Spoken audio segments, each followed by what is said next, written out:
Hi guys, ఈరోజు మచిలీపట్నానికి అయితే parcel పంపిస్తున్నాను. శ్రవంత్ అనే ఆయన నా దగ్గర అయితే ఆర్డర్ చేయడం జరిగింది. మీరు చూడొచ్చు, ఇది వచ్చేసి వాటర్ లిల్లీ ప్లాంట్స్. నెక్స్ట్ ఇది వచ్చేసి గప్పి గ్రాసు. దీంట్లో అయితే చాలా స్టమ్స్ అయితే వేయడం జరిగింది.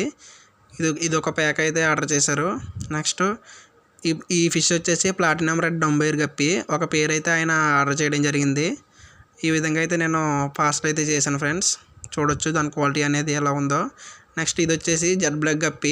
ఇది కూడా ఒక పేరు అయితే ఆయన ఆర్డర్ చేయడం జరిగింది. దీన్ని కూడా ఈ విధంగా అయితే ప్యాక్ చేసేసాను. నెక్స్ట్ ఇవి వచ్చేసి నా దగ్గర అయితే ఓన్గా బ్రీడ్ అయితే చేశాను. ఇవి వచ్చేసి నార్మల్ మాలి. ఇదైతే 2 పేర్స్ అయితే ఆయన ఆర్డర్ చేయడం జరిగింది. ఇదిగోండి, ఇది 2 పేర్స్ అని చెప్పాను కదా. ఇది మొత్తం ఈ విధంగా అయితే పార్సల్ చేయడం జరిగింది. ఇవైతే నార్మల్ మాలి. నెక్స్ట్ ఇది వచ్చేసి బెలూన్ మాలి. ఇవి కూడా అయితే నా దగ్గర ఓన్గా అయితే బ్రీడ్ అవ్వడం జరిగింది.